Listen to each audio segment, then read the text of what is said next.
Over the decades, Chevrolet manufactured a wide variety of outstanding vehicles. From the Corvette to the El Camino, Chevy provided gearheads with enough toys to entertain themselves and completely ruin their finances. Among all these amazing cars stands the Impala. The Impala is one of the most impressive full-size cars made by Chevy. It is definitely not one of the most overrated classic American muscle cars. From the creation of the model until recently, the Impala was a tremendous car with a lot of potential. Unlike what the general public thinks, the Impala is a notorious car with a very interesting story. In 1958, the U.S. faced a recession so strong that it also affected Europe and Canada. It really shows that even back then, the world was already highly globalized.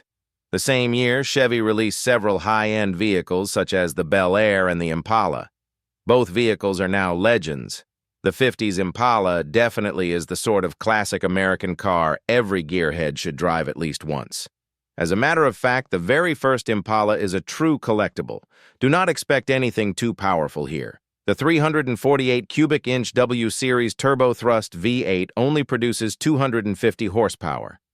It is not much for a yacht that size, but it is more than enough to cruise down Pacific Boulevard in style. Anyone that has ever owned a two-door car knows how annoying it gets to fold the front seat down to let people in and out. Imagine having to repeat the same maneuver several times daily. The Chevy Impala, though elongated and roomy, received 2 more doors in 1959. The second generation of Impalas was made available in a 4-door version. The car retained its humongous body but received a couple more features. One of the most important is the fact that the 348 cubic inch V8 offered is capable of churning out 335 horsepower.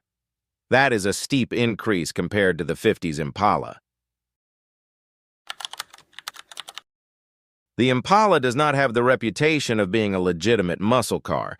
It is mostly perceived as a car that can be turned into a beast, but not as a de facto American-made classic muscle car. Most gearheads with a love for classic cars know too well that the Impala is a sheep in wolf disguise. It is well known among American car fans that some classics cost a significant amount of money. For example, a 1971 Plymouth Cuda Hemi convertible sold at auction for $2.2 million. The Impala Z11 Lightweight is that sort of car. With only 57 models ever made, only 2 in black, the Z11 is estimated to cost between $375,000 and $450,000.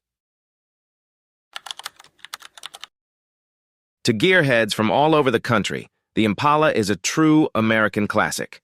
The Impala, released back in the mid-'60s, has the best of both worlds. It is a beautifully designed car that can either be a cruiser or an absolute beast. Today, the Impala is quite popular among specific portions of the population. Believe it or not, the Impala played a significant part in race relations in the States.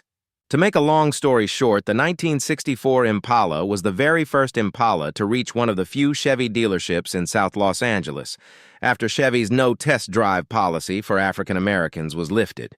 The Civil Rights Act was signed coincidentally the same day. Consequently, the Impala became a sign of success among the black community.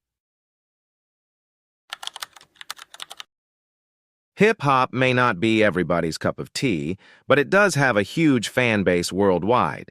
Though the music genre was initially listened to by people from inner cities, it eventually reached the suburbs and captivated millions of people. Since hip-hop artists tend to have an acute taste for cars, it is quite normal that the Impala became an important item in the culture. Eazy-E's Boys in the Hood is one of the most popular songs of the artist. The video features a 1964 Impala on hydraulics. The '64 Impala is not exclusive to African-American rappers. The Latino community also regarded the Impala as a sign of success, which is a clear indicator that its members must have faced the same level of racial discrimination and disenfranchisement that African Americans were subject to. Most movies require the use of cars, unless some sci-fi movie taking place in outer space. In Gone in 60 Seconds, several astonishing sports cars were used. It is well known that the GT 500 Eleanor was the cherry on top. In Back to the Future, a DeLorean allowed Marty McFly to go back to the 50s to play matchmaker. Baby, Supernatural's Impala, is one of the most iconic Impala ever shown on TV. Originally featured on the WB, the TV show became very popular among sci-fi and non-sci-fi fans alike. Though the '67 Impala was not at the center of the TV show, it did have a huge impact on the character's adventures. Gearheads always dream about owning very special cars, not special in a bad way, not Pontiac Aztec special. Truly special cars, such as the '69 Camaro ZL1 or the Ford Mustang Boss 429, are every gearhead's dream. However, there are other emblematic muscle cars that do not receive the recognition they deserve. The Impala SS is one of the sickest muscle cars made in 1969. First of all, the high-end SS trim comes with a potent 427 cubic inch turbojet V8 that produces 425 horsepower. Only 2,500 units were ever made, thus making this classic a true collectible.